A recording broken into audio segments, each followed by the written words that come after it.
Hey, welcome back there, kiddos.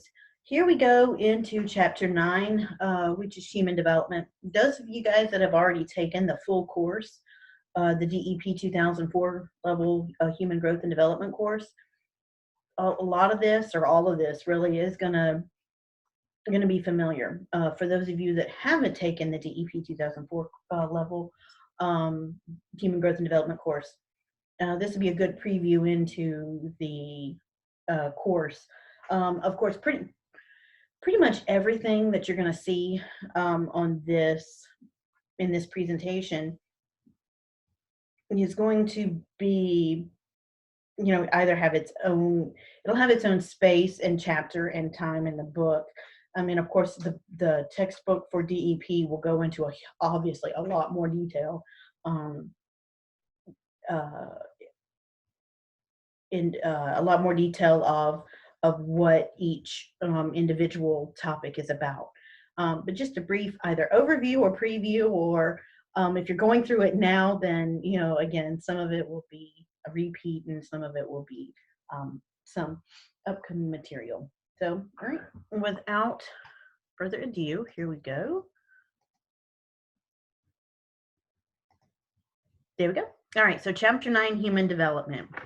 Whoopsie, sorry. Development by definition is a pattern that continues and changes in human capabilities throughout your life. There's going to be a level of growth, and then there's going to be a level of decline. And that level of growth will peak at different points of the lifespan during different developmental processes. So not everything is going to peak at once, not everything is going to decline at once. But it's a systematic growth and then a systematic decline of certain things and patterns and changes in human growth. The biggest discussion as far as human growth and development is concerned, and it goes along the entire lifespan, is the nature versus nurture debate. Nature is the biological inheritance that you get from your parents. Nurture is the environment of the experiences, and both nature and nurture are going to influence what you do and how you do it.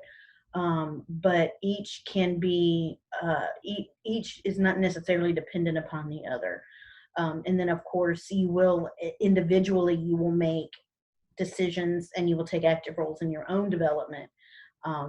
But what we decide is usually based on either the nature, which is what our biology tells us to do, and what nurture or our environment tells us to do.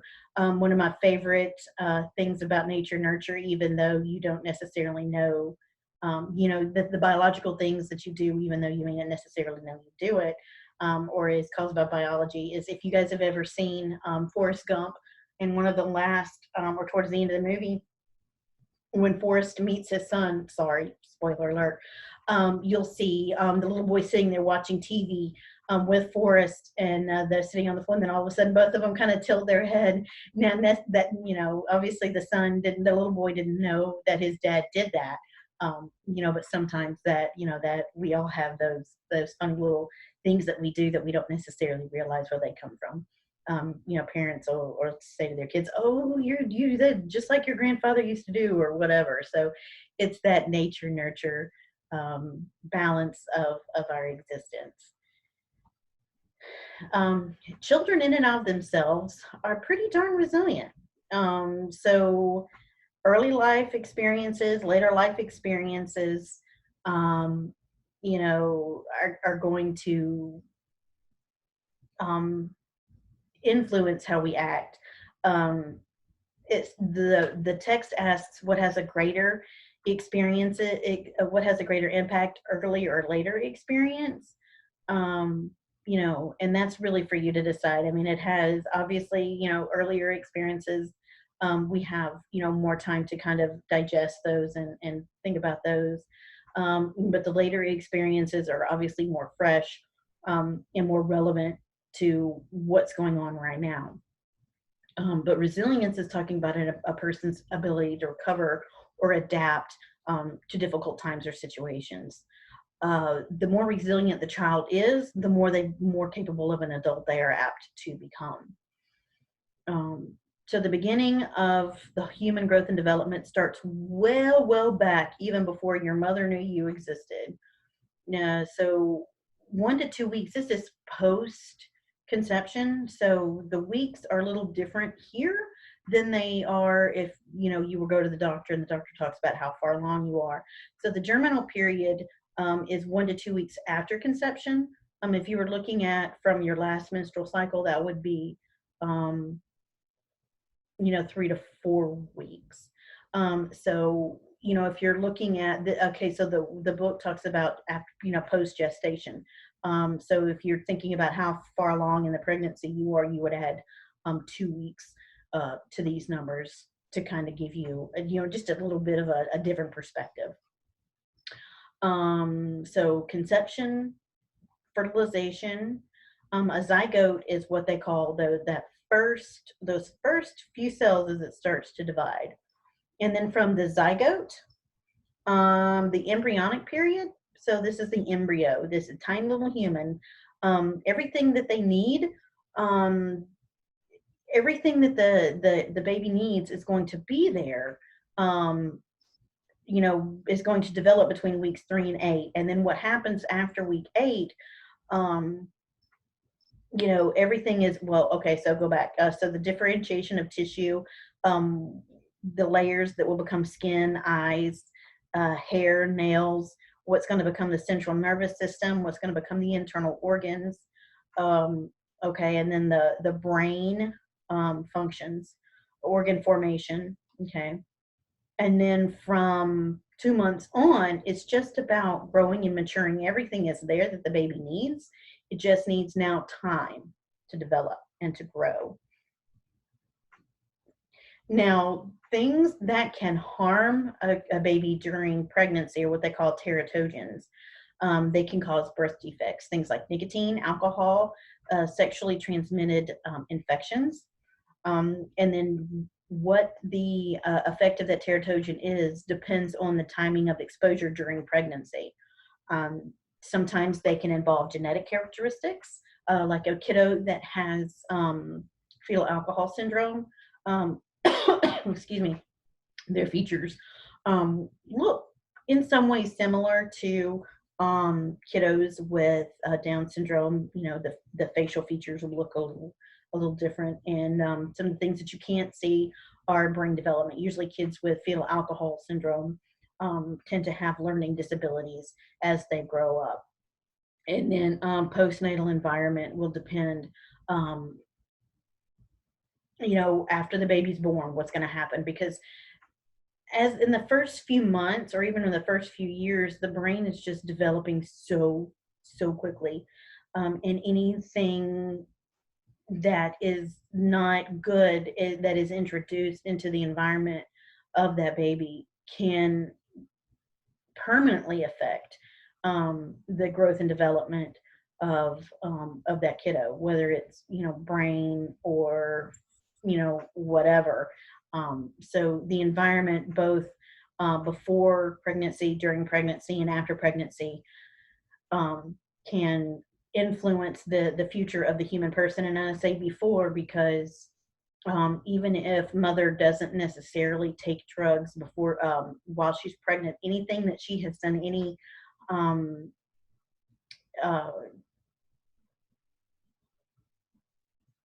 I can't think of the word, but any behaviors that are, any unsafe behaviors before pregnancy can sometimes affect that fetus, because what happens is it affects the mom's state of mind. So if mom's going through, drug withdrawals before she gets pregnant, and and as she's getting pregnant, that is going to have a huge effect on her fetus. Once the baby is born, baby starts to learn almost immediately. As soon as we're born, we begin that systematic development, outside the womb, and it starts, almost instantaneously. as soon as baby is born, what's the first thing they do?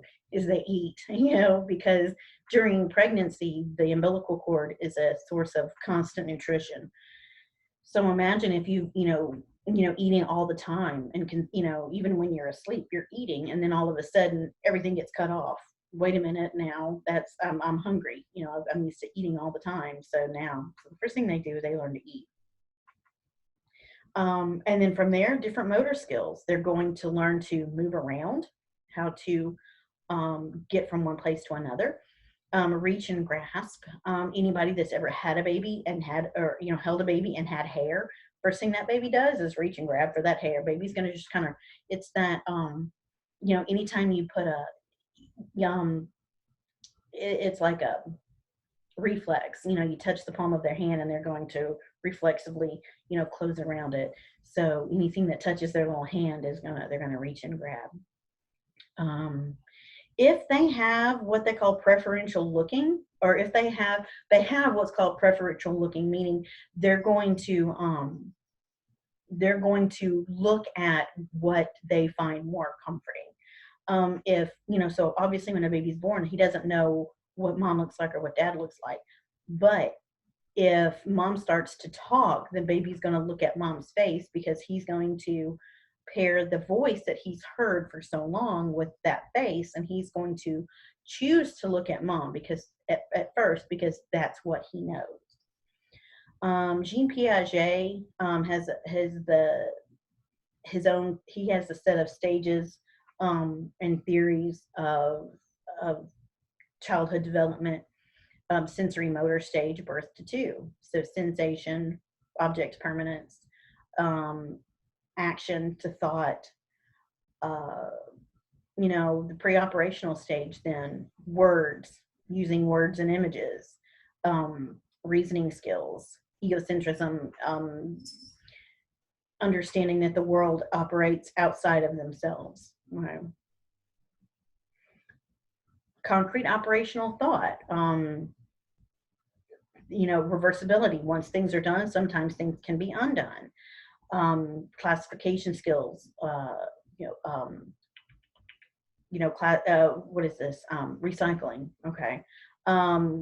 Logical, reason logically, and concrete concepts. Thinking through things logically. Just because, things are not good right now doesn't mean they're always going to be bad. And then 11 to 15, the formal operational stages. This is going to last through adulthood. Abstract and idealistic thought. You're starting to be your own person. Hypothetical reasoning, deductive reasoning. So suppose, right? So what if, or work with me here. So let's think this through, things of that nature. So all of this is going to go on throughout adulthood and just kind of build upon this. Now, one of Piaget's downfalls is that that's where his theories stop, is it just goes from birth to 15. Even though he does make mention that some of these things go through adulthood, the thing is, though, his stages of development stop, or his stages of development do not go past the age of 15. Infant attachment. Infants are going to bond emotionally with whoever their primary caregiver is.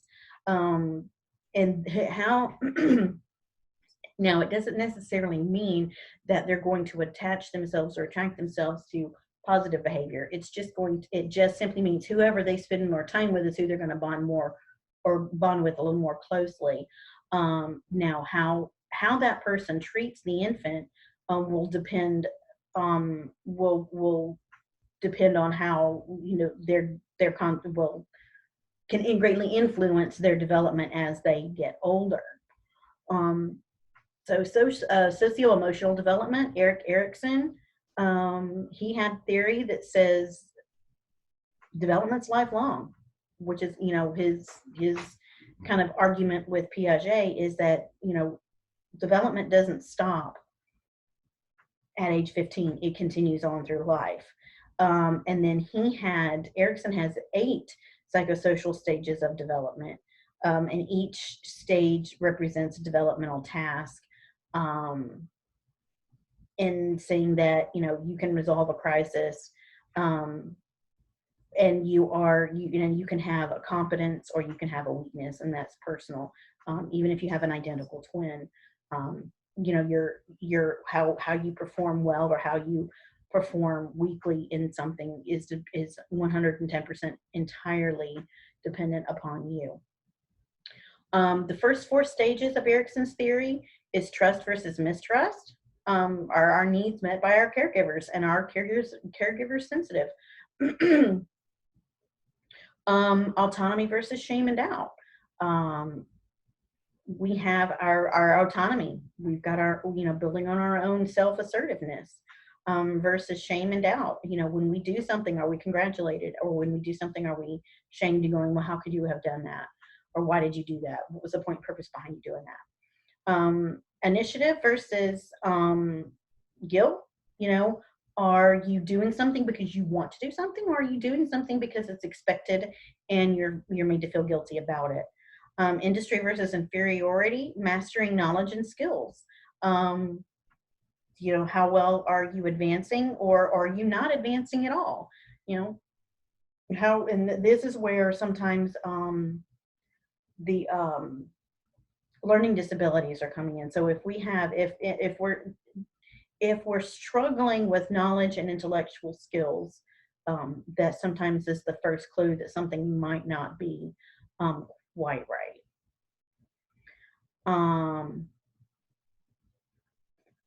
Parenting styles. Parenting styles. And we'll get to the rest of Erickson's stuff in a little bit. So parenting styles. Authoritarian is controlling and punitive punishment. This can correlate with a child's lack of initiative, their lack of ability to do things on their own, poor communication skills, and social incompetence. You know, if you've got a parent that's telling you to do everything and punishing you when you know, go outside their boundaries, what the parent is doing is they're teaching the child to completely and 100% rely on them. So without that parent there to tell them what to do, when to do it, and how to do it, they don't know what to do. On the flip side of that, you've got the authoritative. Parents encourage independence, but still have limits. And my 15-year-old daughter and I are trying to deal with this now. I want her to do her own thing, but I need her to do things within limits. You know, she needs to sleep, but I want her to sleep, you know, in the bed. I want her in her room, you know, between 10:30 and 11 o'clock at night. You know, so what she does in there is up to her, but she has to stay in there, because the rest of the household needs to sleep. Social competence, social responsibility, and self-reliance. So that authoritative parenting style is there to help the kids, you know, not necessarily tell them what to do, but say, look, you know, look at this. What are you thinking about? I'm looking at this room. Your room is a disaster, or I think your room is I think your room is a mess. What do you think? And, you know, what should you do from here? So it's building up a child's ability to deal with social circumstances, deal with social responsibility, and being able to rely on themselves, even when the parent isn't there to tell them what to do, when to do, and how to do it. Neglectful parenting is just uninvolved parents. The kids are out of control. They don't have a lot of social competence. You know, it's just, if nobody is there to pay attention to the kiddo or to guide that kiddo, you know, if you're being totally neglectful, it's just everything's going to run amok, and kids need those boundaries. And then the permissive parenting style, they're involved, but they have few limits. Yeah, I'm here, but you know, it's dinner time, but if you don't want to eat, you can go eat wherever you want. If you want to go eat with the neighbors, that's fine. It doesn't matter. You know, just make sure you eat. I don't care where you eat. Again, doesn't necessarily coincide with good social construct, and it tends to lend to lack of respect for others, and then of course poor self-control, because why, when, you know, I do what I want when I want. So understanding of the adolescence is transitioning from childhood into adulthood, and there are many steps in there. So that transition begins between 10 and 12 and then ends between 18 and 21. Now, it tends to start for girls earlier and boys a little later. So that transition for girls can start as early as 10 and usually stops around 18, whereas boys, that transition doesn't really start until 12 and then ends around 21. Now, are those hard and fast rules? Absolutely not, because there are some girls that are a little less mature than their group, and there are boys that are a little more mature than their average age group. So this is just kind of a very general idea of how that transition or when that transition starts and stops. Adolescent physical development, puberty. During puberty, they're going to start to grow a lot and fast. They grow up. They're going to get taller. Puberty begins at the beginning of adolescence. So that 10 to 12 age group. So girls are going to start to get their menstrual cycles. Boys are going to get that deepening of that voice, or in the beginning, it'll start to kind of crack. The boys are going to start to develop more testosterone. Now the genitals are going to develop the genitals are going to start to develop more. The voice is going to change. They're going to get taller. For girls, that estrogen surge, which is going to cause their breasts to get bigger, their uterus to develop, and that skeletal again development, whereas you're just going to kind of get taller. As they going into adolescence, they're going to start with that, what they call the socio-emotional development. They're going to start to identify with their own ethnicity. If the ethnicity is part of a minority, then they're going to tend to start to attach themselves to that minority group, because they're going to get that social support that they may not get from outside sources. They're going to want to be a part of a larger culture, even though they've got that minority group, but it's still part of a larger culture. Here, this is an American Indian young lady. Even though she's an American Indian, that small minority group, but she is part of a larger culture, depending on whether she's in the Southeast or the Southwest part of the country. So that's what that talks about. And then by doing that, they're kind of incorporating that biculturalism. So not only is she an American Indian, but she's also an American. So she has to kind of incorporate one with the other. From there, influence of parents and peers. Of course, we all know that as kiddos get older, there's going to be less and less influence by the parents and more influence by the peers. And the parent becomes less of an influencer and then more of a manager, more of a counselor, and becomes more of a monitor, so that they allow that balance of involvement in the kiddo's life, with the ability for the kiddos to still go out and explore their own environment, and their own social awareness. And of course, those peer relations are so very, very important. Physical changes in adulthood. So early adulthood, peak of physical development. I hate to tell you, but in our mid-20s, that's about the best it's gonna get. Between 20 and 25, that's it. I mean, where we are at 22, 23, and 24, that's about as good as it gets, because after that, everything starts to decline. The elasticity of the skin changes.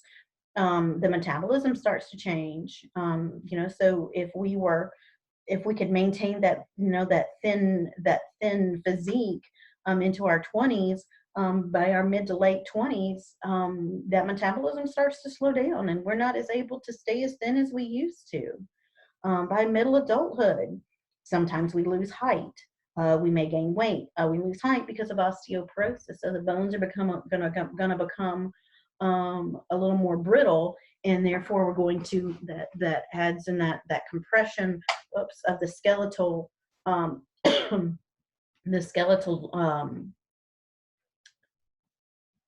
the skeleton is going to start to compress because of the osteoporosis and the lack of bone density.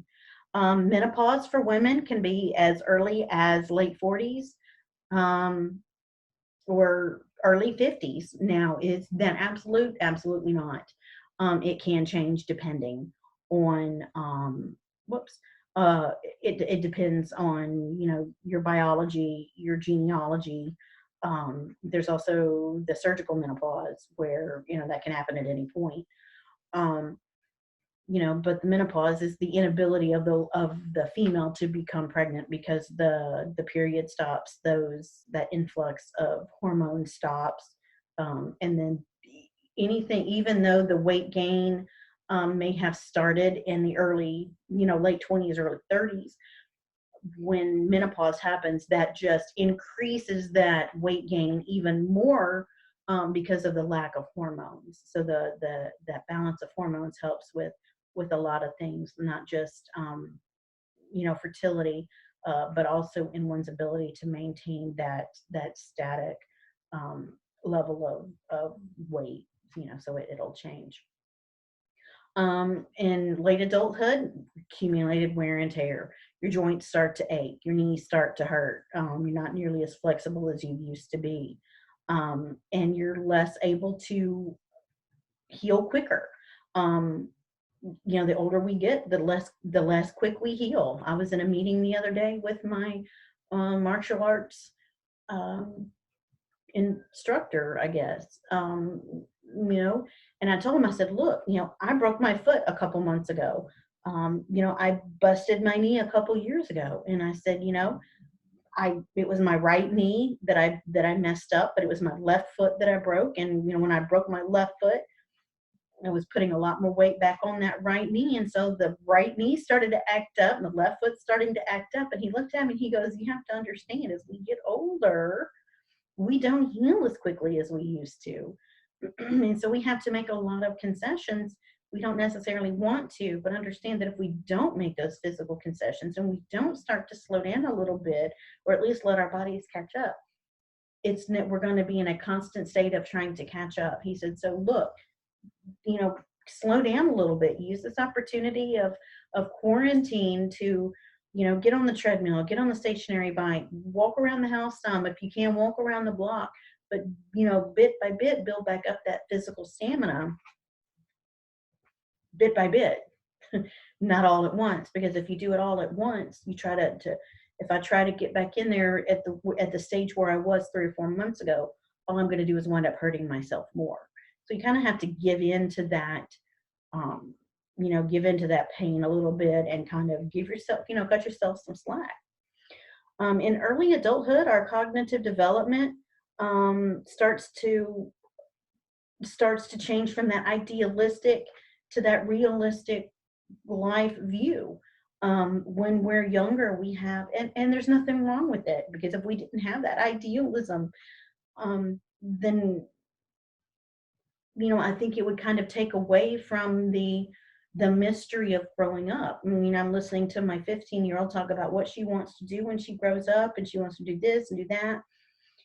And the pragmatist side of me, the realist side of me, wants to tell her, yeah, but you don't want to take away that idea, that idealism either, because if they start off with a realistic mindset, then they've already put kind of restrictions on themselves. So with that idealism, there's that lack of restrictiveness and that more of that that freedom of excitement that says, look, you know, you can be anything you want to be. um, you know, and then from there they can kind of learn life lessons as they go. There's no need to, you know, to jade them any earlier than is necessary. And then the worldview comes in, so we start to, our focus starts to expand. It goes from, you know, what's best for me to, as I, you know, get married, then there's instead of it being just the me, there's the we. And then when the kids come along, then the we becomes an us thing, and that our circle of focus is gets wider and wider and wider as we get a little older, because we realize that life is no longer about just us. Life is about everybody that we're involved with as well.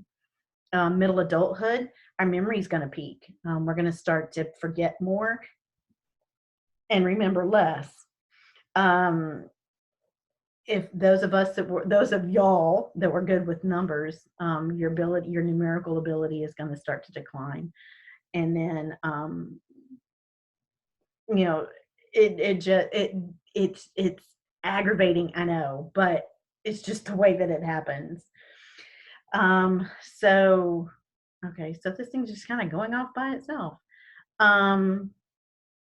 Okay, so here we go. So the last 4 stages, identity versus role confusion, intimacy versus isolation, generativity versus stagnation, and integrity versus despair. I don't know why this thing is doing all this. Okay, so identity versus role confusion. Figure out who you are, where you are, what you want to be when you grow up. You know, and who am I? Where am I? This is all of a sudden decided to do its own thing. Intimacy versus isolation. Usually by this time we have, picked our life partner and that's where we are. Generativity versus stagnation. Am I a giving person or am I a selfish person? This is just on its own. And then integrity versus despair.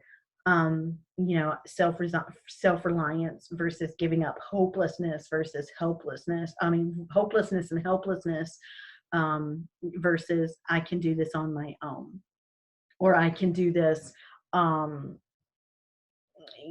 have hope, and I can reach out for help. And then the 5th stage,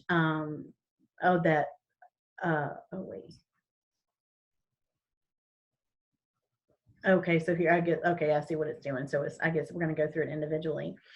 So identity versus role confusion, emerging adulthood. So sometimes that is an extended adolescent period. We still have that, I still, even though I'm getting older, there's still those things that I want to do as a kid. That's what they call it, that like that midlife crisis. I'm going to go back and sow my wild oats. The things that I missed, I'm going to go back and do, or I'm going to prolong that, prolong the parenthood, prolong the marriage, because I still want to hang on to who I am and what I do. The 5 key features of this stage are identity exploration. Who are you? Your identity, and that just and not just what I am, but who I am, and how far does that extend, and what does that entail, and all these details that are in between.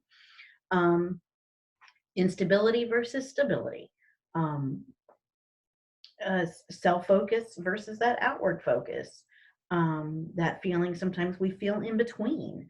We're the age of possibilities. We still have that I can still do anything I want to do. Still that idealistic outlook on life, but there's a realistic kind of twist to it. In that, yeah, I can do what I want to, but it's not going to be as easy as I thought it was going to be. Intimacy versus isolation. You're going to form intimate relationships with others. However, as of right now, the trend is men and women are getting married a little later, because they understand that there are the principles of marriage, or principles for successful marriage, which I think those of my generation probably didn't really focus on. We were too busy getting married right out of high school, whereas our kids are going like, wait a minute now, I think I want to wait. Because we want to nurture that fondness and admiration. One of the things I tell my kids is like, look, you have to first cultivate that friendship, because if you can't be friends, then you can't be anything else, because the basis of all of it is going to be friends. Because you know what? You're not always going to love each other. The goal is to always like each other, but you're not always going to love each other. But if you don't have that friendship, then you're not even going to have that like. And if you don't have that like, then it's just going to be miserable for everybody, especially if you've got kiddos. Again, yeah, see, turning towards each other as friends. You've got to be friends. Understanding you have to give up some power. You cannot be a control freak in a marriage, and you have to solve conflicts together. You can't be an island unto yourself. You have to let some of that go and get out there, and depend on other people. So it's that personal or interdependency. So depending on yourself, but also depending on your partner. And then the generativity versus the stagnation, legacy, you know, passing on things to the younger generation. Um, you know, grandparents passing down, you know, recipes, parents passing down traditions. Um, you know, what is going to be my legacy? What is going to be my lasting contribution to the next generation? What am I going to give my kids that they can then give their children? What can I give my grandchildren that they can then pass on to their own children?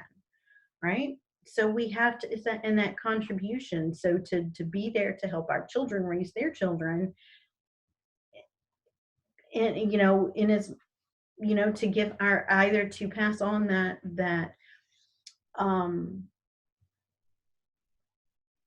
um that that relationship that we had, and that compatibility, you know, but that support, either to pass on that support that we had when we were raising our children, or to create that support for your children that you didn't have. Research shows that parenting can be rewarding, but it's also frustrating, especially if you have a stubborn child, or you know, have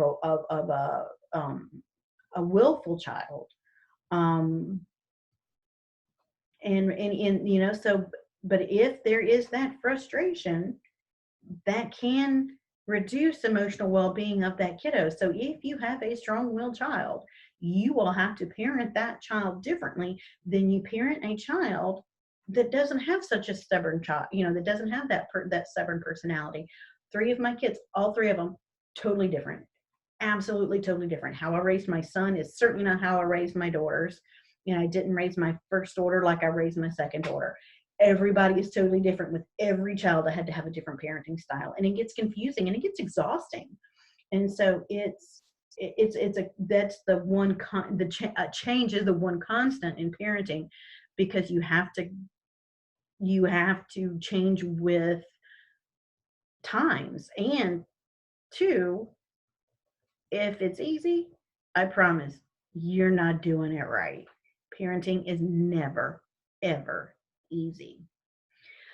And then, of course, beginning of the winding down stage of life, integrity versus despair. As we get older, you know, we look back and what have I done with my life? You know, did I um, do everything that I wanted to do?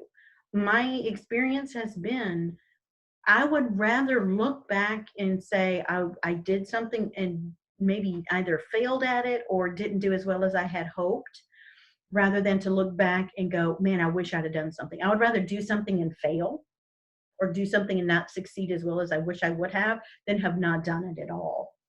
I would rather go somewhere and have a bad experience. Went to China last year.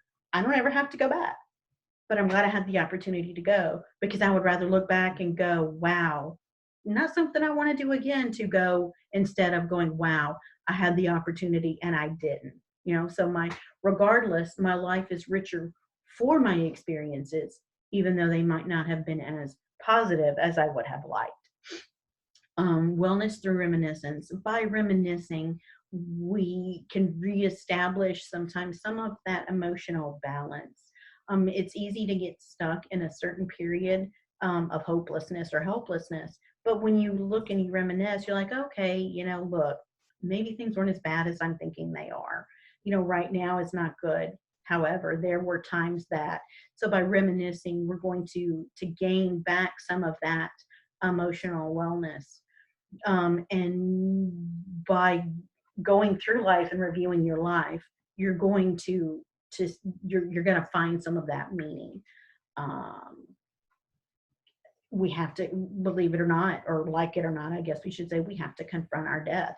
We can ignore a lot of things all we want, but that doesn't make it go away. My mother-in-law absolutely refuses to pick out a plot where, well, no, that's not true, because she does have her plot. But what she's refusing, she doesn't want to write her own will, or she doesn't want to have her will, because she doesn't want to think about it. Thinking about death doesn't make it go away. Death is the one absolute in life. You know, once you're here, the only way to get out of it is to die. And so not having a will has nothing to do so much with you as it has a whole lot to do with how the people are going to survive when you're gone. It's that last will and testament is not just about giving away your things, but it's about the opportunity to let the people that you're leaving behind know what they meant, what they meant to you. Um, the past and present.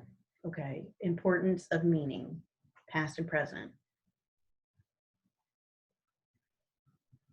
When, as parents, when we set out to do things, we want to be successful. We want to give our children more of what we had. Now, whether that more of what we had is more physical, more tangible, or more emotional, there's meaning in everything that we do. There's meaning, but what that meaning of care in the past is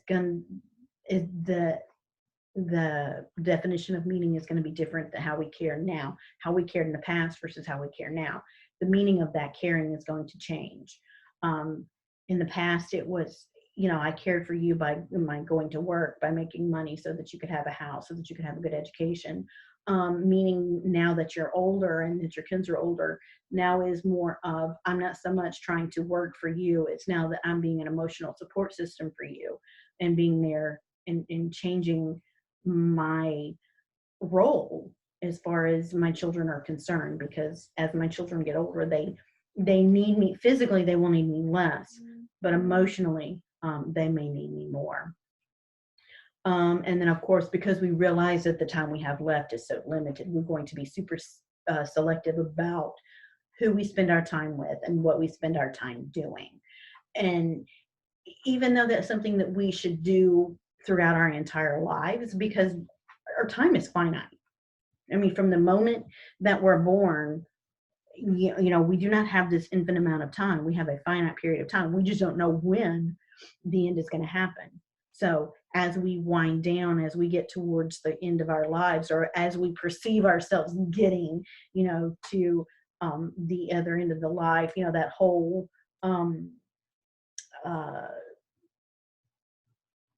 I forget, but that getting older, getting over that midlife hump, and we're on the backside of life.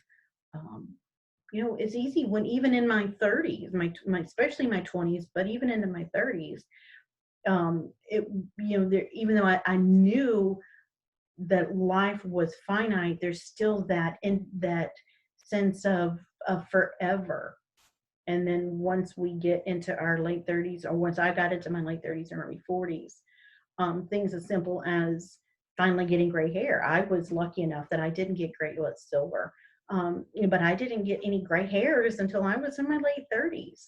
I have a friend that's 10 years younger than me, and she's had gray hair since she was in her mid to late 20s. So for each of us, getting on the backside of life, that realization comes at a different time for each of us. And then once we realize that life really is finite, it changes perspective about, it gives us time to reevaluate where we are versus where we were heading versus where do I want to finish up my life from here. All right, so there we go. That's the way the cookie crumbles for chapter 9. So from here on out, if you guys need anything, let me know. Cats. If you guys need anything, let me know. If you have any comments, questions, or concerns, leave them in the discussion or shoot me an email in the discussion on Canvas. Whatever I can do, just let me know. In the meantime, you guys stay safe and stay well, and I will talk at y'all later. All right. Take care. Bye.